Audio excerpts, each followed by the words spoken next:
jadi masuk tahun 2000 kan. Jadi di situ itu kan masih kayak apa ya, masih gampang dia untuk kabur, untuk apa kan, rumahnya paling ujung Longsoe sana kan. Jadi sudah saya itu terakhir ngambil pembantu itu yang ke-14. Oke. Jadi anak Filipina, anak Indonesia itu sudah lebih terus kabur. Kalau kita mau nggak lebih nggak kabur kan, kita mau keluar minta, ibaratnya kita mau notik masih nggak bisa Kak. Saya terakhir itu sudah 3 kali saya itu mau narik koper Kak. Mau narik koper itu sudah 3 kali. Tadi suaranya mati Mbak. Sebentar, tadi ceritamu itu suaranya mati. Jadi boleh nggak kita ulangi sekali lagi? Ini adalah pelajaran buat teman-teman yang lain, di mana kamu adalah sebagai korban dari apa ya? Dari apa? Perebutan harta keluarga majikan. Iya, segala macam ada itu ceritanya. Ya udah, matiin dulu nggak apa-apa Kak. Kamu ulangi lagi soalnya kenapa? Ini adalah pesan moral buat teman-teman yang lain, karena tadi suaranya mati. Suaranya mati, jadi biar teman-teman tahu lebih berhati-hati lagi bahwa selagi kamu tidak salah tidak perlu takut. Karena kan kamu sampai diborgol, sampai gimana ceritanya? Iya Kak, oke. Diulang lagi. Bener, soalnya tadi itu ternyata suaranya mati. Oke, siap.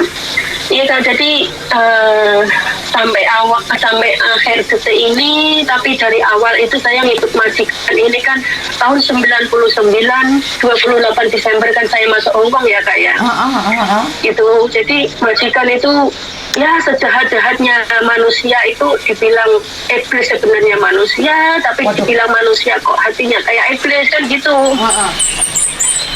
Jadi detik-detik awal saya masuk majikan itu ya tahun 99, 28 Desember itu saya masuk di majikan ini.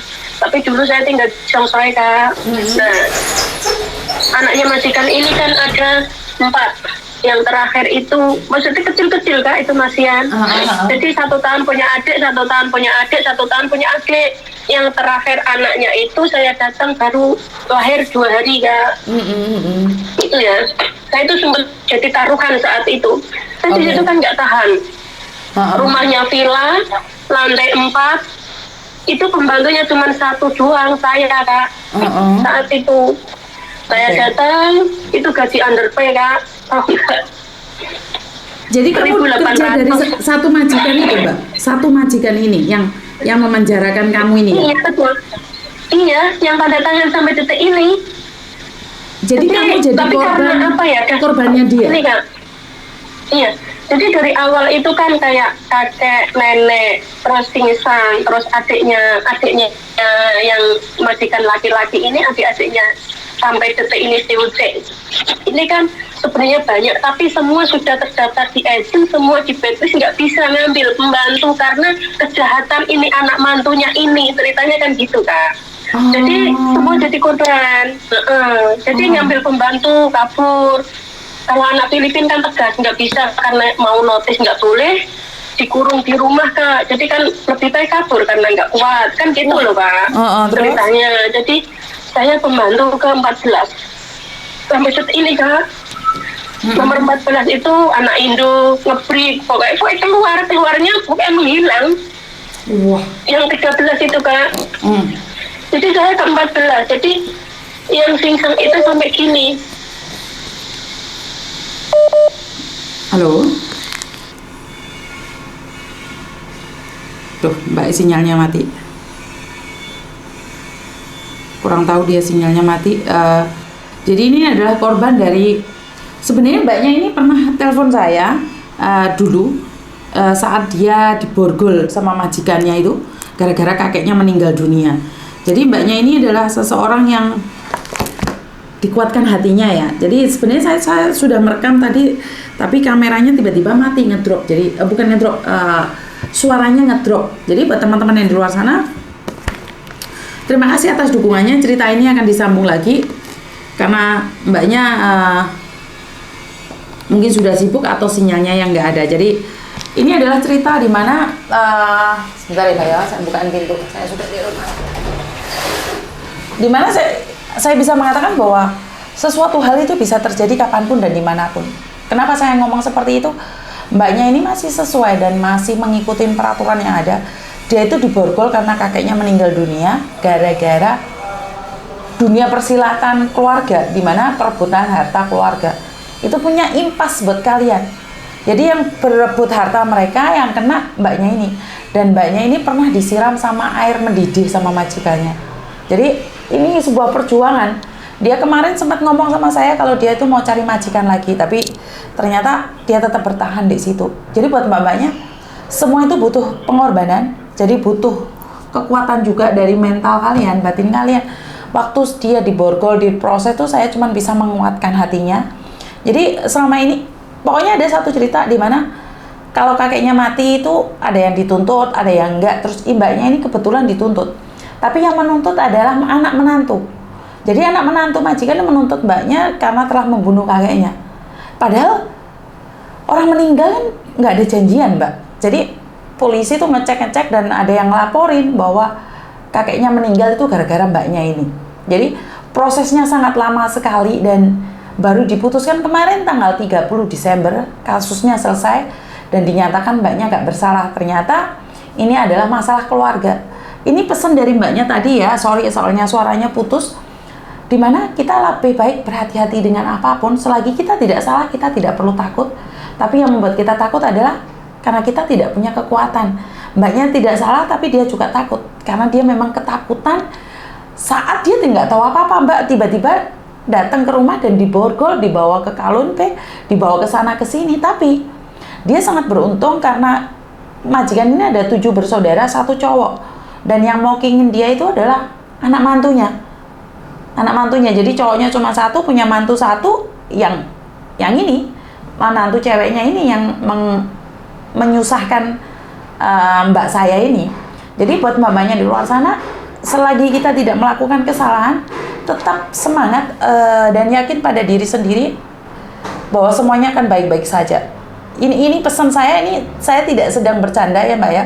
Karena kalau kita merasa bahwa gitu aja takut, emang kalau ngomong enak mbak, giliran kita melakukan nggak semudah itu. Kan saya selalu bilang bahwa ngomong lebih ringan daripada mempraktekkan. Dari dulu orang itu ngomong semua, karena kita lebih cepat berbicara daripada bertindak. Iya, contohnya saya sendiri, saya lebih suka ngomong aja, tapi dimana saat saya mengambil keputusan untuk tidak bekerja lagi, pingin lebih fokus dengan keadaan, dan syukur alhamdulillah kesehatan saya semakin membaik. Jadi tetap punya energi positif buat kalian semua, pada diri kalian semua. Tidak ada yang bisa membantu kalian selain dirimu sendiri berdiri tegar. Saya cuman bisa support moral. Jadi saya itu cuman bisa memberikan kekuatan moral yang kalian percayai. Jadi kalau kalian tidak percaya dengan saya, itu nggak ada gunanya. Jadi kamu telepon saya cuman ngetes bisa jadi. Tapi kalau kamu percaya bahwa kamu telepon saya dengan kekuatan, saya bisa memberikan dukungan, itu akan terjadi. Itu sama kehadiran saya itu dengan dokter ya, walaupun saya tidak selevel dengan dokter. Maksud saya adalah saat kamu berangkat ke dokter dan mengatakan bahwa dokter A ini pasti sembuh. Kalau saya datang ke dokter A, kalau saya periksa itu pasti sembuh. Nah, separuh perjalanan sebelum kamu ke dokter itu, sebenarnya kamu sudah sembuh mbak, dan dikasih tambahan obat. Jadi kamu sembuh secara langsung dan tidak langsung. Tapi saat kamu berbicara bahwa saya ini kalau ke dokter Z, ini saya nggak sembuh. Jadi dokter A tutup, terus kamu ke dokter Z, tapi kepercayaanmu kan nggak ada mbak. Kamu tuh nggak percaya bahwa dokter Z itu akan menyembuhkan kamu. Jadi saat kamu datang, juga sembuh kamu itu, walaupun obatnya itu sama. Jadi saya pengen bilang bahwa walaupun obatnya sama, tapi kan pikiran kita tidak percaya. Jadi ini yang kekuatan kepercayaan ya. Ada mbaknya cuman punya waktu 2 hari tinggal di Hong Kong. Di agent lain semuanya sudah ditolak, tapi dia tuh punya kekuatan percaya bahwa saya bisa mencarikan dia majikan. Jadi dia tuh punya kekuatan, Miss Juni pasti bisa, apapun caranya pasti bisa. Dan syukur alhamdulillah loh saya bisa mendapatkannya. Kenapa? Miss Juni hebat, bukan saya yang hebat, tapi pikiranmu yang hebat. Jadi jangan berkata bahwa Miss Juni membantu semua orang itu karena Miss Juni pinter. Enggak, bukan saya pinter. Karena kamu hebat. Yang hebat itu kamu, bukan saya. Saya itu cuma penyokong dari belakang, Mbak. Jadi saya itu cuma memberikan kekuatan di belakang. Apa ya kalau ngomong, basicnya aja saya, tapi sebenarnya kekuatan itu ada di kamu. Kayak kemarin ada anak yang paspornya hilang, bermasalah dengan majikan, paspornya digadaikan, semuanya saya bisa bantu. Kenapa kok bisa bantu, Miss? Lah, kenapa di tempat lain nggak bisa? Karena kalian itu percayanya sama saya. Bukan berarti tempat lain itu tidak bagus loh. Bukan berarti tempat lain itu tidak bagus loh. Jadi, karena kalian percaya bahwa kalau datang ke saya, kalian tuh punya kekuatan lebih. Jadi buat mbak-mbaknya yang di luar sana, saya menghimbau untuk memberikan diri sendiri, keyakinan diri sendiri bahwa kalian itu bisa. Jadi kekuatan itu ada pada kalian, bukan pada saya. Saya hanya pendukung dari belakang. Jadi buat teman-teman yang di luar sana, terima kasih atas informasinya, terima kasih atas waktu berbaginya, dan wassalamualaikum warahmatullahi wabarakatuh. Berkat Tuhan mengalir atas kita semua. Semoga semua makhluk bahagia dan bye-bye.